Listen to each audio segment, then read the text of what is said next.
안녕하세요. 구명모 법무사입니다.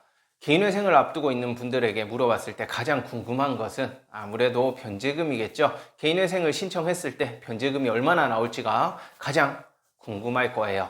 그래서 이번 시간에는 내가 회생을 신청했을 때 개인회생 변제금이 얼마나 나올지 간단하게 확인할 수 있는 방법을 설명드릴 테니까 이 영상 참고해서 개인회생 변제금이 얼마나 나올지 대략적인 계산을 해 보시고 회생을 신청하시기 바랍니다. 크게 네 가지만 확인하면 되는데요. 첫 번째는 재산입니다. 본인에게 재산이 얼마나 있는지 확인해야 되는데요. 왜냐하면 개인회생 변제금은 본인의 재산보다 무조건 조금 더 나올 수밖에 없기 때문입니다. 즉 내가 재산을 5천만 원 가지고 있는 상태에서 개인회생을 신청한다면 개인회생 총 변제금은 5천만 원 플러스 알파가 나오게 되는 것이죠. 따라서 본인에게 재산이 얼마나 있는지 먼저 파악해 보시고요. 두 번째는 부양가족입니다. 부양가족에는 대표적으로 미성년인 자녀가 있는데요. 미성년인 자녀를 양육하고 있다면 자동으로 부양가족에 포함이 되게 됩니다. 그리고 회생법원의 경우에는 대학생인 자녀의 교육비도 일부 생계비로 인정받을 수 있으니까 참고하시고요. 부모님의 경우에는 재산이 특별히 많지 않고 소득활동을 하지 않으시는 경우에 하나여 예외적으로 부양가족으로 인정을 받을 수 있습니다. 특히 부모님의 경우에는 함께 거주를 하고 있을 경우 부양가족으로 인정받는 게 더 수월하고요.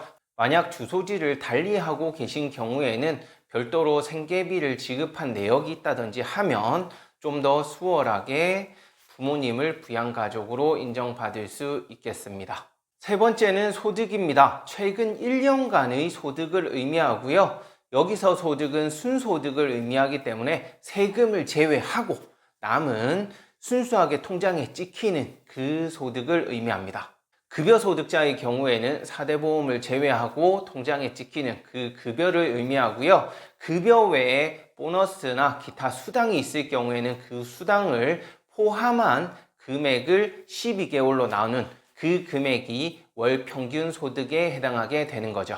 그리고 사업자의 경우에는 사업소득에서 인건비나 영업비 또는 자재비 등을 모두 제외하고 또한 부가세 및 소득세를 납부한 나머지 순수하게 남은 순이익을 소득으로 보면 되겠습니다.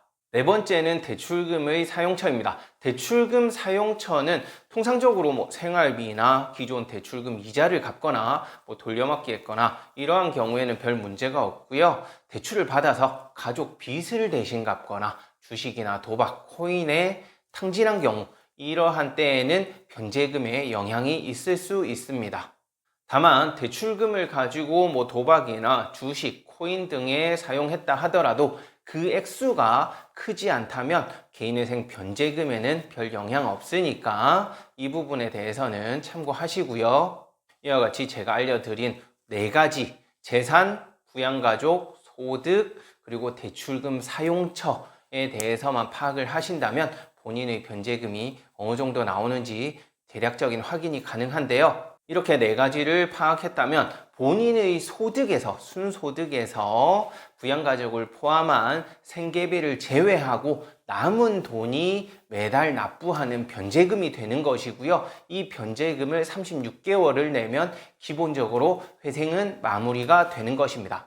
그런데 본인의 소득에서 생계비를 빼고 남은 금액을 3년 동안 납부해도 내가 가진 재산보다 금액이 적다면 기간을 5년까지 늘리거나 또는 월 납입금을 늘림으로써 내가 가진 재산보다는 조금 더 변제를 하도록 수정을 해야 되니까 결론적으로 말씀드리면 재산이 없다면 내 소득에서 생계비를 빼고 남은 돈을 3년 동안 내면 되는 것이고 재산이 있다면 그 재산보다는 무조건 조금 더 내야 된다라고 생각하시면 되겠네요. 네, 이번 시간에는 개인회생 변제금을 계산하는 방법에 대해서 간략하게 설명드렸는데요. 영상 보시고 잘 이해가 안 가시거나 계산이 힘들다 하신다면 이 번호로 연락 주시거나 매주 수요일 밤 10시 유튜브 개인회생 라이브를 진행하고 있으니까요. 라이브에서 질문을 주셔도 제가 답변을 드리도록 하겠습니다. 네, 끝까지 시청해 주셔서 감사하고요. 이상 금용모 법무사였습니다. 고맙습니다.